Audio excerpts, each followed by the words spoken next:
Hello, I'm here today to show you how to wash kale, take it off its stalk, and then we're going to saute it in the frying pan the way I make it with onions and garlic. Because a lot of you have been saying, I don't know what to do with kale, I've never made it. Well, this is kale, this is what it looks like. It has this big stem going through it. See how like woody that is? It's just like collards, but collards have a flatter leaf, and this is curlier. That's how you know it's kale. So what you want to do is you want to make sure you wash it really well. And I've already washed this off a little bit, but you want to wash it really well because it's going to be sandy. So make sure you get them all good and washed, and then basically you just hold your fingers like this. Can you see that?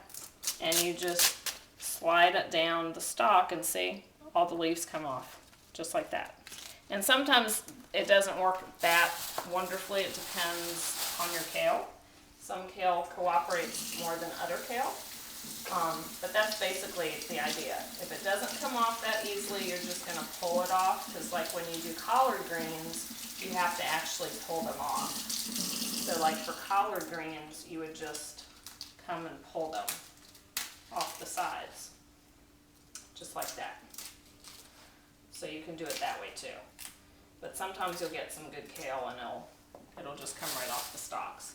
So I'm just going to wash up a little bit more. Then I'm going to chop it into small pieces, and then we are going to stick it in the pan with onion and garlic. And then you can add whatever else you want to add to it, whatever makes you happy. And I do spin it to dry it out a little bit.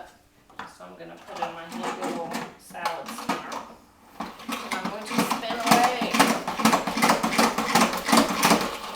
Because it's a little nicer if you don't have so much water in it. And you want to remember that it's like spinach. If you've ever wilted spinach, it's going to cook way down. So it'll look like you have a lot, but you really don't. Alright, over here I'm going to heat my olive oil. I'm going to get that heat up a little bit. And then I'm going to put my onions in there in a minute. So let me just go ahead and chop my kale up. So what I do is I just take a bunch of it, and I just chop it in, I guess kind of ribbons, sort of. And then I just go the other way, so it's really going to be in sort of squares. And you can just tear it if you don't want to chop it. That will work too. It doesn't really matter which way you do it. So, but this is just normally how I do it. Because otherwise, if you don't do this, when you go to eat it, it's going to be these gigantic pieces, and it's a little bit harder to eat because you have these big leaves on your fork. So, and see, so you pretty much just kind of scrunch it up. There's no big, no science to the way I do it. Probably a better way, but this works. Okay, I'm just going to stick my onions in here so that they can get going. So I just have olive oil, and I think this was a half an onion. So you put however much you want in there.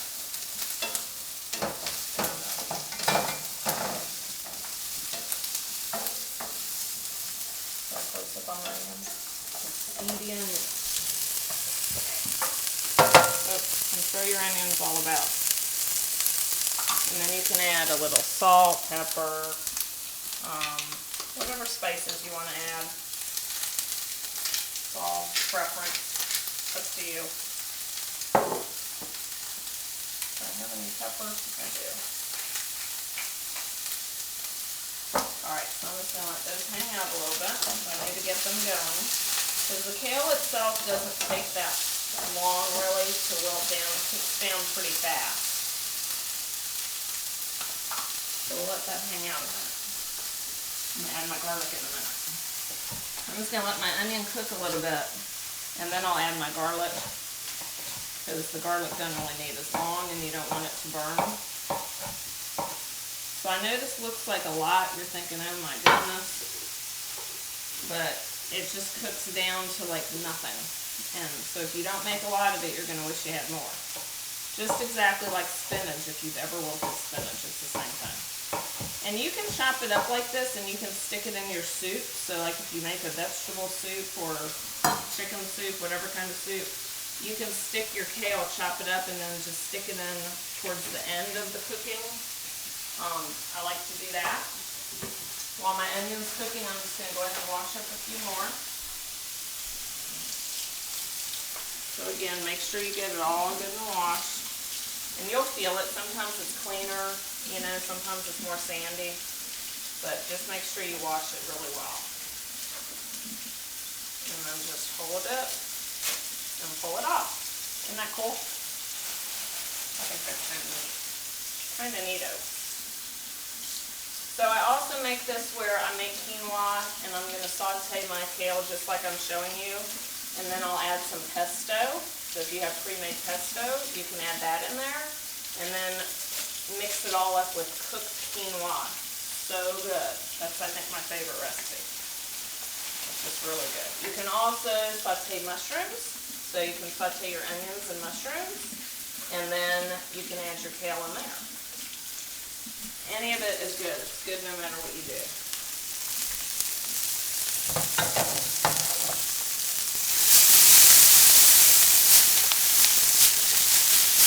My husband is stirring for me. So, thank you, sweetie. Alright, so I know you're probably saying, oh my goodness, how is she going to cook all that? But I'm telling you, it cooks down to nothing. Nothing. And kale is just so good for you. All kinds of vitamins, protein, calcium, all sorts of stuff. I have a blog post and I talk about kale. So check out my blog at risalynch.com and you will see. I have a couple of recipes on there actually. Okay. I'm going to add my garlic because my onion's getting a little bit cooked. Because I'm just chit-chatting away.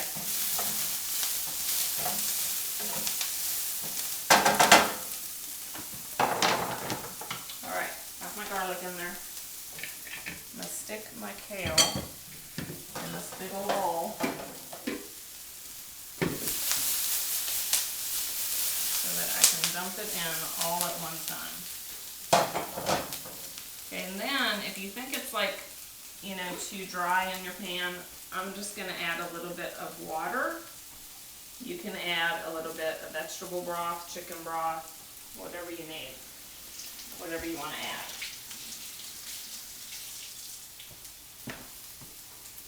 Because my onions are getting a little too cooked. Alright, so I'm just going to add it in there.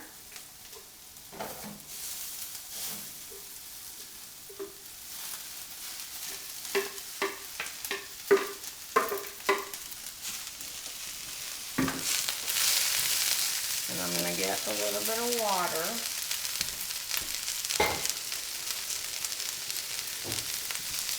And I'm just going to pour a little bit of water in there.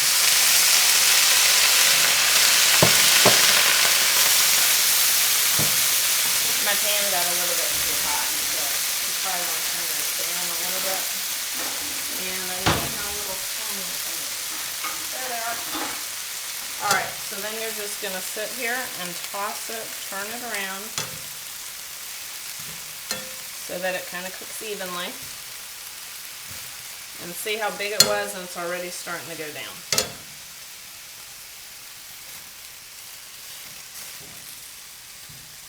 And just mix it all up like that, let it hang out. Okay, then you're going to want to add more seasoning. So you're going to want to add some more salt, pepper, whatever seasoning you put in, because you have all this kale. And also you'll find like some kale is just, you know, tastes better than other batches. You can get some batches that are a little bit bitter. Just kind of add a little bit more salt or spices to help it out a little bit. But most of the time, it just comes out awesome. And you can also do lots of other things with it. You can clean it like we did, and then just tear it into big pieces, Toss it with olive oil, salt, and pepper, and stick it on a baking dish. And bake it roasted in the oven at like 400, but don't leave your kitchen because it doesn't take very long. And that's how they make kale chips. So that's all there is to it. You just kind of saute it up. You don't want to cook it to death, so you still want it to be, you know, a bright color like you see now. So it's pretty much just about done. You can taste it, see what you think. It's going to be a little bit chewy because, like I said, you don't want to cook it to death. And then mix it with quinoa, do whatever you want to do with it. But that's all there is to it. So I hope you enjoy this. Let me know how your recipes turn out, and if you find any good ones, please share. See you later.